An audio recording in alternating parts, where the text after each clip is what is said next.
Segundo o Fórum de Segurança Pública do Brasil, mais de 60 mil casos de estupros em 2017 foram registrados.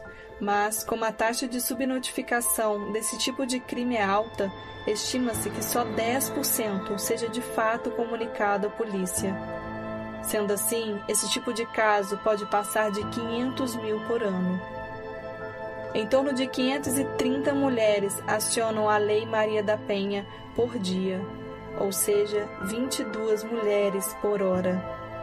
Agora, mulheres estão sofrendo e morrendo, e nós sentimos essa dor junto com elas, sem precisar conhecê-las. Você sabe que sente, porque eu também sinto. De 4 mulheres, uma sofre violência obstétrica no parto. Segundo a Organização Mundial da Saúde, o Brasil é o segundo país com maior percentual de partos realizados por cesárea no mundo. A OMS orienta uma taxa entre 25% a 30% apenas. Mas a nossa realidade brasileira aponta que 55% dos partos acontecem por cesárea. E na medicina privada, o percentual ainda é maior, 85%. Eu não sou mãe, mas sei que quando nasci, minha mãe renasceu. O momento do nascimento do filho e da mãe não pode ser traumático. Estamos falando sobre as nuances da vida e não sobre a hora marcada do capital. O Brasil lidera o ranking de transtorno de ansiedade e depressão, sendo que as mulheres são a maioria.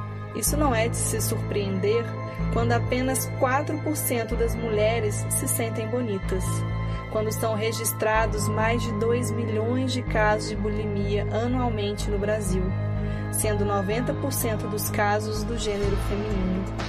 Beleza não era para ser sinônimo de doença, mas sim de abundância e diversidade. Só 39% das mulheres se sentem felizes em seus trabalhos e a cada 10 meninas, 7 se sentem pressionadas a esconderem suas vulnerabilidades. 60% das mulheres reclamam dos sintomas do pré-menstrual. 80% das mulheres têm problemas de perimenopausa. Doenças cardíacas é o que mais mata mulheres nos Estados Unidos. Câncer no útero, nos seios, colo do útero e ovários são considerados comuns entre as mulheres modernas. Nossas vulnerabilidades e nosso ciclo não eram para ser o motivo de medo e raiva somatizada no corpo, que conhece o poder e o mistério da existência, da vida e da morte. E é por isso, mulher, que você precisa e merece resgatar o seu poder feminino.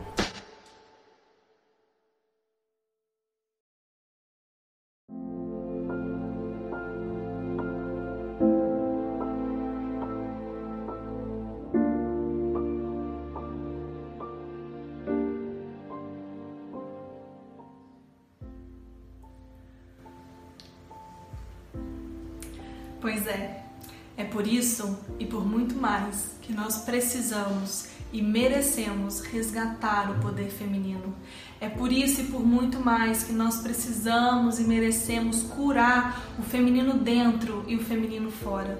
Porque é só assim que a gente vai conseguir verdadeiramente encontrar com nós mesmas. Porque é só assim, aquela pecinha que você tem uma sensação que falta e você não sabe o que falta, vai chegar e vai encaixar e vai te trazer uma sensação de preenchimento, uma sensação de saber o que você está fazendo, de saber qual é o seu lugar, de saber para onde ir, ter um sentido maior.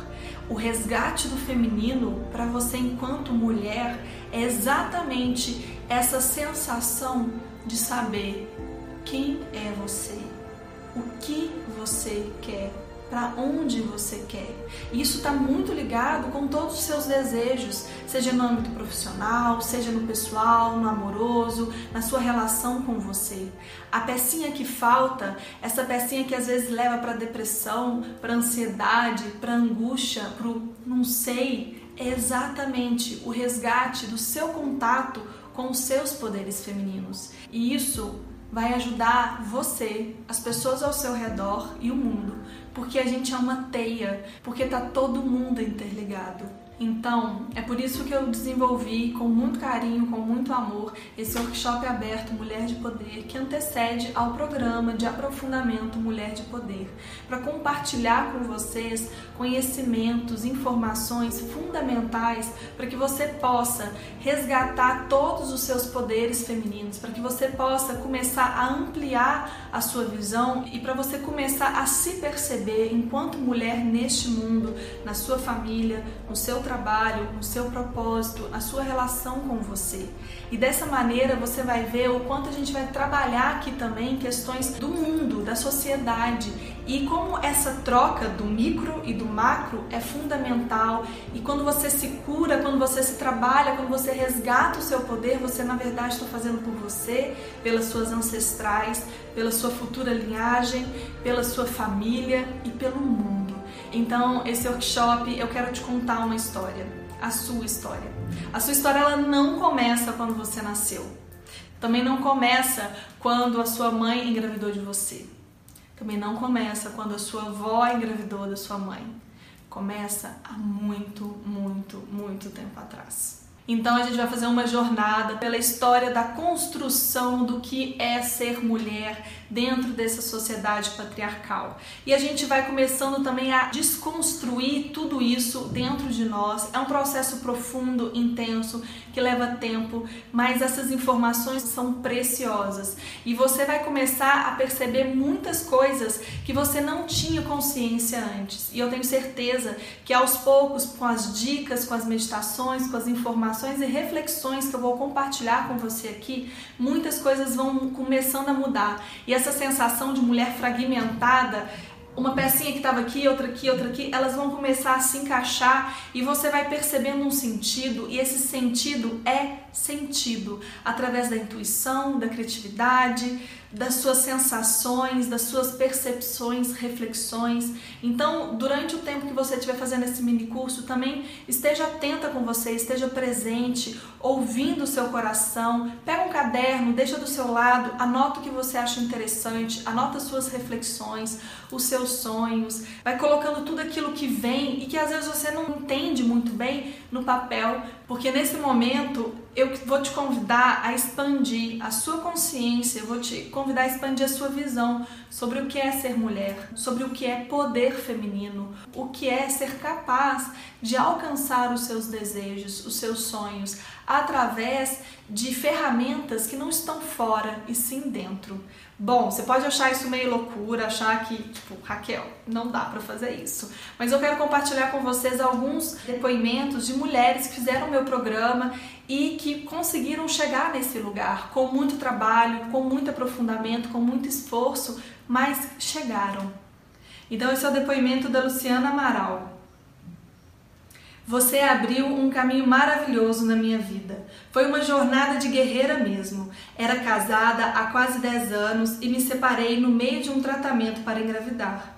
E depois disso foi só cura atrás de cura, um processo lindo de renascimento, com muita dor, mas também infinita gratidão. Hoje sigo no processo de redescoberta do meu poder feminino, de toda força e beleza que nós, mulheres, trazemos para o mundo, de reencontro com a minha donzela, bruxa, feiticeira e mãe. Me sinto cada vez mais forte e reconectada ao amor mais importante, que é o amor próprio. Com o despertar dessa força, fiquei muito mais intuitiva e, me mantendo em equilíbrio, eu simplesmente sei o que preciso fazer e qual caminho seguir. E assim vou colhendo frutos maravilhosos e muitas bênçãos. E mesmo nos momentos mais difíceis, meu coração transborda de gratidão. Então, muita gratidão por toda a sua contribuição, porque na minha vida ela fez toda a diferença. Também tem a Paula Pimenta, que é uma seguidora minha, muito fofa, que compartilhou comigo um relato muito lindo, que eu peguei só uma parte, né, porque tem coisas muito profundas delas. Mas olha só, no começo eu achava que seja a mulher que você nasceu para ser, é uma frase que eu uso muito, né? Era uma frase totalmente sem sentido. Achava forçado e não conseguia acolher a mulher que sou. Depois, mais ou menos na mesma época que estava te acompanhando, passei por uma crise no meu relacionamento de 12 anos que me fez repensar toda a minha posição no mundo. Comecei a fazer análise e fui vendo como a questão de ser mulher é um dos grandes pontos da minha vida. Você mudou o meu olhar sobre mim de uma maneira inacreditável. Eu fui aprendendo a olhar para o meu corpo e amar quem sou, a mulher que sou. Eu nunca, jamais tinha feito isso antes. Quando mais nova, chegava a dizer que meu sonho era ter um pênis, que a vida seria muito melhor com ele. Mas não, ser mulher é maravilhoso, é estar cheia de vida. Ninguém nunca tinha me dito isso antes. Acredite, você foi a primeira pessoa a me dizer isso. Muito obrigada. Hoje, me acolho enquanto mulher, mulher de força, mulher de poder, de amor. E é você quem diz que eu posso ser tudo o que eu quero. Também tem um depoimento muito lindo da Mariana Candim, minha aluna também do programa de aprofundamento, que ela diz: acompanhando as aulas e fazendo as práticas sugeridas no seu programa, muita coisa veio para a minha consciência. Sinto que eu renasci. Estou percebendo esse renascimento em várias dimensões da minha vida. Eu fiquei anos extremamente fechada, sem me permitir sentir prazer na vida. Aos poucos, trabalhando as crenças e a cura do meu feminino, tudo foi mudando.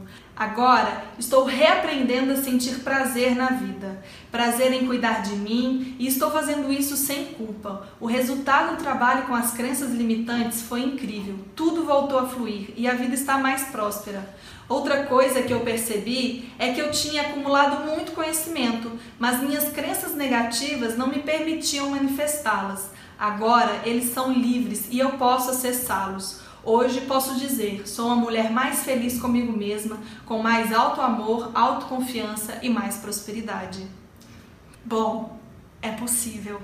Se é possível para elas, se é possível para mim, é possível para qualquer mulher que está disposta e aberta para olhar para o seu poder feminino, resgatá-lo, despertá-lo e usufruir do que é seu, para o seu bem-estar, para o seu crescimento. Então vem comigo, faça esse workshop inteiro. Esse workshop, a primeira parte seria a parte básica do programa de aprofundamento. Só que eu disponibilizei ele para vocês, para que você possa sentir um pouco do que é o programa lá dentro comigo, em todos os módulos, em todas as aulas que eu dou.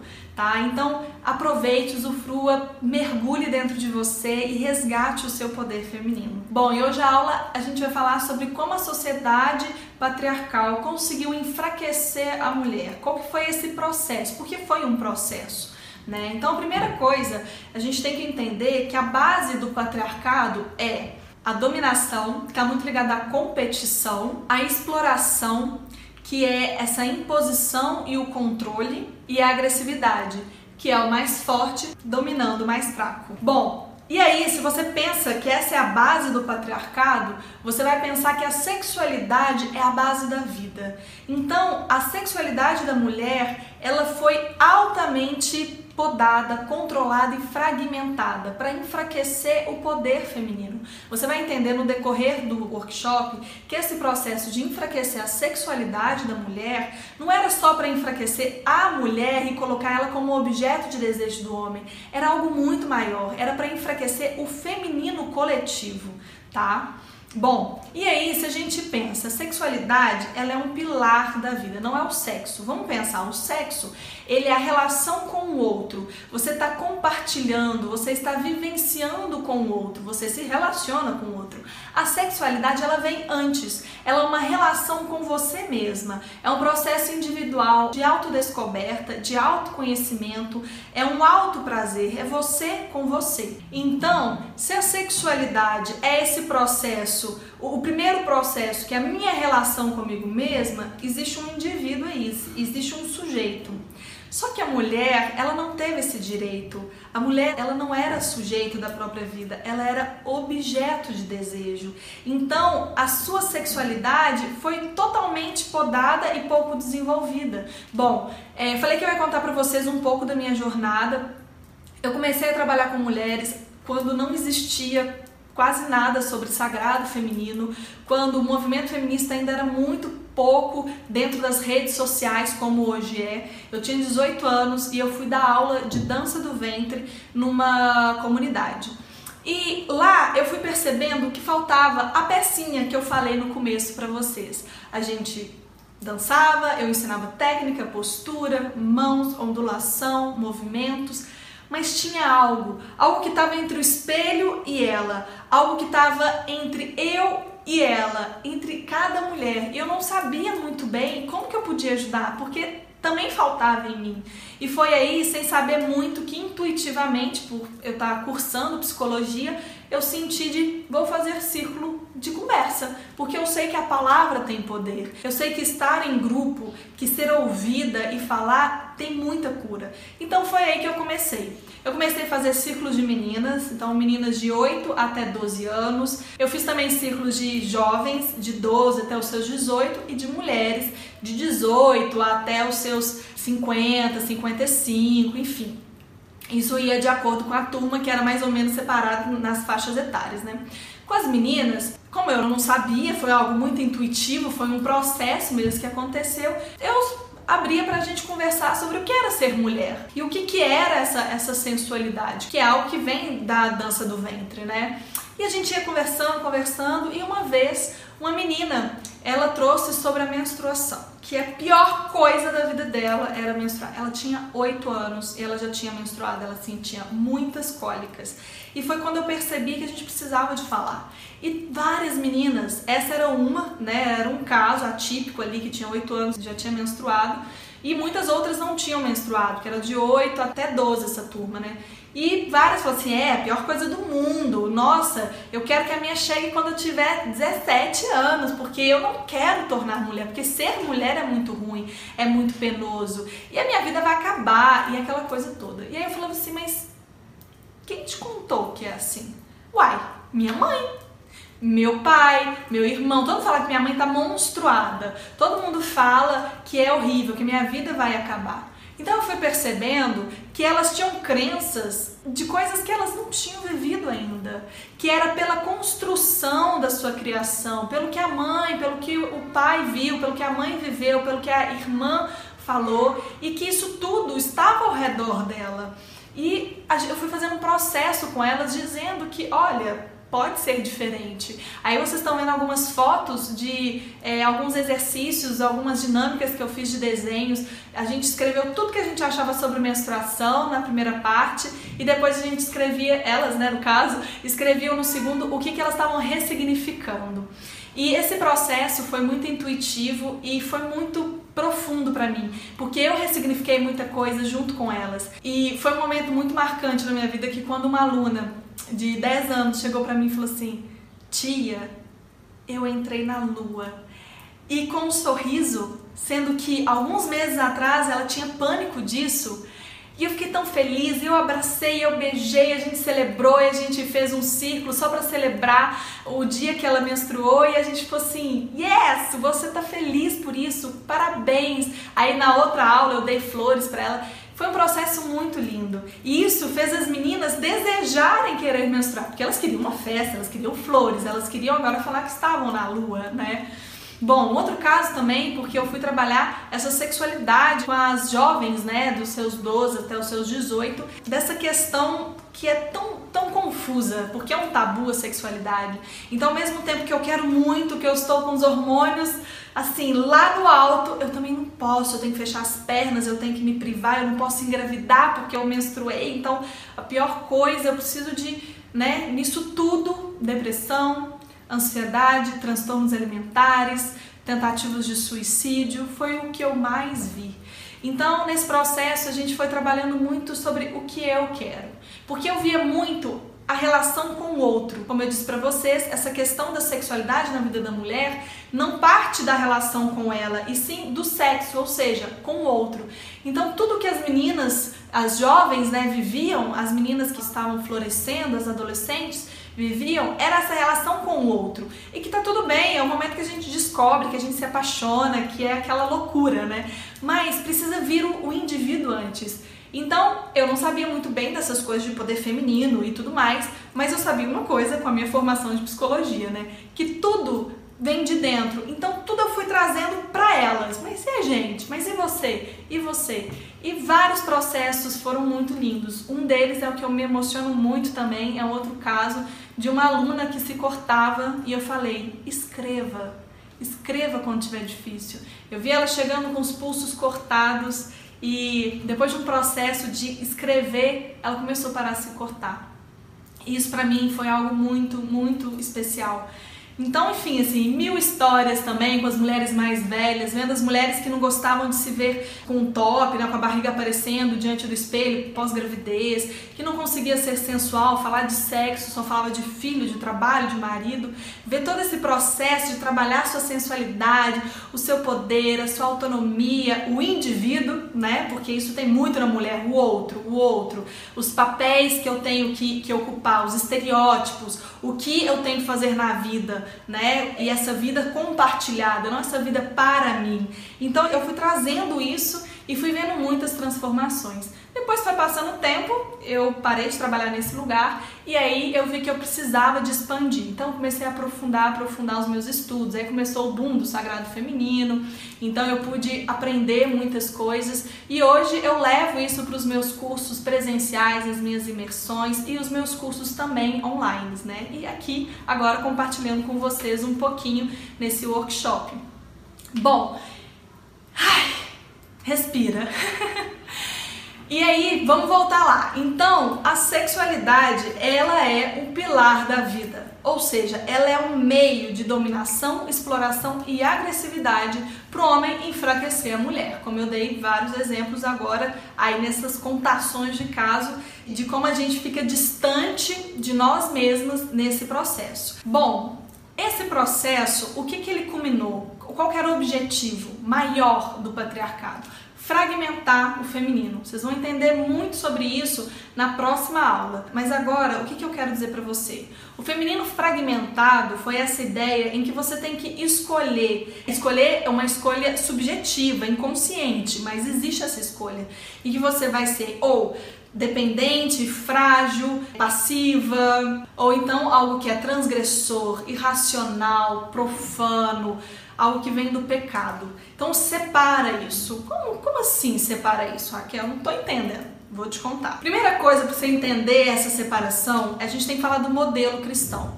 Gente, eu tenho um carinho muito grande por várias pessoas. Eu falo que pessoas são pessoas, religião é religião. Então eu tenho pessoas na minha família, amigas, enfim, pessoas que eu convivo que são católicas e que são pessoas muito especiais, muito amorosas, muito verdadeiras no seu propósito de vida. Então eu não estou falando aqui sobre as pessoas, eu estou falando sobre algo histórico, sobre o modelo cristão. E o modelo cristão nos proporcionou valores. A religião, a função primordial dela desde o começo era colocar os valores, era dizer o que era certo, o que era errado. Era exatamente educar, só que dentro dessa sociedade patriarcal e a religião cristã sendo totalmente patriarcal, ela educou a sociedade para o homem ser superior e a mulher inferior. Então aí é que tá. Então se você pensa aí no modelo cristão, o que é casamento? O que é família? O que é pecado? O que é Deus? Melhor, o que é a mulher na família? O que é a mulher no casamento? O que é a mulher em relação ao pecado? O que é a mulher em relação a Deus? Então, é importante você pensar sobre isso. Tudo bem que você pode falar assim, eu não tenho valores cristãos, eu sou uma pessoa desconstruída. Pode ser, mas isso não é muito uma escolha sua. Você nasceu num mundo em que esses valores ainda são mais fortes. A sua mãe possivelmente te passou coisas que vêm desses valores, como a sua mãe aprendeu com a sua avó dessa maneira. E a gente não só aprende, por exemplo, você pode ter tido uma mãe totalmente diferente, que te ensinou outros tipos de valores, mas está no inconsciente coletivo, isso está impregnado em nós. A gente vem passando por um processo de desconstrução, e nesse processo de desconstrução existe muita confusão, porque a gente fica querendo encontrar o nosso lugar. Por isso que às vezes a gente não acha um cara legal para se relacionar, por isso que não é qualquer trabalho que a gente quer, porque a gente quer trabalhar com aquilo, sabe, que pulsa o nosso coração, por isso que consumir um tanto de coisa não vai resolver a depressão, por isso que comer tudo não vai adiantar, por isso que a gente às vezes não tem autoestima elevada, mesmo sendo bela, sendo magra, sendo alta, porque tá tudo mudando e o processo é ressignificar tudo que foi colocado pra gente. Bom, e diante disso você vai ver os modelos de mulher. Então nós temos a santa e a puta. A santa é objeto de desejo. Lembra quando eu falei no começo da aula? A puta é o sujeito. Aí só um parênteses, quando eu falo puta, gente, na minha monografia eu trabalhei a imagem do arquétipo da pombagira no inconsciente coletivo de hoje, fazendo uma relação com a mulher moderna. Inclusive eu vou deixar aqui para vocês baixarem, se vocês quiserem aprofundar aí nesse estudo com a minha monografia e com as referências, né, que tem a minha monografia. Tem bastante referência para você estudar se você tiver interesse. Eu tive uma dificuldade muito grande de entender quando eles estavam falando da profissional do sexo e quando eles estavam falando de uma mulher transgressora. Porque tudo que não aceitava a ordem, a submissão, era puta. Então, quando eu falo puta aqui, eu tô falando dessa mulher transgressora, dessa mulher que é sujeito da vida, que sabe o que quer, que sente prazer, que fala eu quero, não concordo, eu vou por aqui e não vou por ali. Então nós temos esses dois modelos. Por que a gente tem esses dois modelos? Então vamos lá pensar no mito fundante. O que é o mito fundante? O mito fundante é aquilo que dá uma base. É como se fosse também esses valores do modelo cristão que vai conduzir todo o processo de educação, de compreensão da vida. Então o mito fundante para esse modelo de mulher é o de Adão e Eva. Então se você pensa que o homem é a imagem e semelhança de Deus. Vou repetir, hein? Vamos ver se vocês já sacaram. O homem é a imagem e semelhança de Deus. A mulher, Eva, né? Porque Eva é a representação de mulher. Eva veio da costela do homem. Então o homem, ele está no lugar da sacralidade, do divino, porque ele é imagem e semelhança de Deus. E a mulher, ela vem da costela do homem. Então, ela está abaixo do homem, ela depende do homem. Se não existisse o homem, ela não existiria. Então, ela deve também uma devoção a este homem, que é a imagem e semelhança de um Deus, inclusive masculino, o Deus, né? Isso aí já muda tudo. E aí, para piorar, a Eva é uma pecadora, né? E você vai entender depois isso, por que a serpente quer o significado do profano, do perigoso, porque na verdade a serpente era um símbolo do feminino, como o dragão, que depois a gente vê o dragão debaixo de São Jorge, sendo que a lança São Jorge atinge logo no ventre do dragão, mas isso é assunto para a próxima aula, tá? Ou seja, Eva é uma pecadora. Ou seja, você nasceu mulher, logo é pecadora. Eu gosto de brincar que é assim, se você é uma santa, você é uma pecadora submissa. Se você é uma puta, se você segue esse modelo da puta, da transgressora, você é uma pecadora assumida. Bom, então quem eram as transgressoras? Não entendi ainda, Raquel, o que é ser uma transgressora para a sociedade patriarcal. Na verdade, as transgressoras são as transgressoras de hoje também, só que eram consideradas bruxas. Então, quero falar para vocês um pouquinho desse processo do caça às bruxas bem rapidamente. Esse processo do caça às bruxas, né, da Inquisição, foi o momento em que o feminino estava começando a reacender. Reacender? Como assim? Existia uma coisa antes do patriarcado que vocês vão saber na próxima aula. Elas começaram a reacender, ou seja, nas aldeias próximas da cidade, elas começaram a trazer novamente conhecimentos sobre a agricultura, sobre as raízes, os chás, aquilo que elas podiam, né, tá oferecendo de cura natural, das bênçãos, das magias, do plantar a sua lua, do parto humanizado. Elas foram trazendo vários conhecimentos e elas foram consideradas bruxas porque elas estavam indo contra uma sociedade. Elas faziam coisas que a medicina naquela época do patriarcado não conseguia entender. Por que aquela erva com aquela outra erva dava um chá que ajudava aquele ser humano se curar? Por que ela conseguia fazer um parto que a criança não morria? Por que aquela menina não tinha cólica? Por que o cara que o médico não conseguiu, que achava que era um demônio que estava obsediando o corpo do homem, conseguiu curar? Ela só curou porque ela tinha um pacto com o demônio. Então, as bruxas eram como nós. E o processo que foi criado em cima disso foi agressivo, dominador e extremamente explorador para conseguir fazer com que eles conseguiram, né, até hoje, né, que era acabar com o feminino. Então existe um estudo que fala que a época da Inquisição foi a maior ferida do feminino, que nesse momento o feminino coletivo ele se feriu e sentiu muito medo de compartilhar ensinamentos espirituais, ancestrais e místicos. E é por isso que depois desse momento tudo se fechou e veio processos de muita racionalidade, de muitas coisas ligadas ao mental, porque todo esse processo ele foi se fechando, ele foi ficando, porque o feminino realmente ficou ferido e teve todo esse medo da expressão. E isso é muito interessante a gente pensar quanto muitas mulheres hoje têm uma dificuldade de expressar a sua medicina. Sua medicina, quando eu falo, é o seu dom, é a sua missão, é aquilo que só você tem e só você pode oferecer para o mundo. Às vezes a gente não consegue encontrar esse pulso, essa potência da criação, essa potência do eu sei o que eu vim fazer aqui. Eu sei o que eu preciso fazer, eu sei quem eu sou, eu sei o que eu quero, eu sei qual relacionamento amoroso eu quero, qual trabalho, qual relação que eu quero ter comigo, qual a relação que eu quero ter com a minha mãe. Esse realizar, essa capacidade, essa autonomia, a mulher ela perdeu justamente porque foi isso que foi rompido. Nesse momento, o feminino ficou ferido e não conseguiu manifestar os seus conhecimentos e muitas vezes é isso que a gente sente. Bom, não tem mais jeito, a gente não cabe mais nessas caixinhas, não tem como mais fragmentarmos. A gente é múltipla, nós temos a feiticeira, a guerreira, a mãe, a anciã, a bruxa dentro de nós. Nós podemos ser múltiplas coisas, não tem como a gente escolher algo. Nós estamos realmente na hora de encontrar o nosso poder feminino, os nossos poderes femininos e conseguir manifestar o que a gente deseja na nossa vida.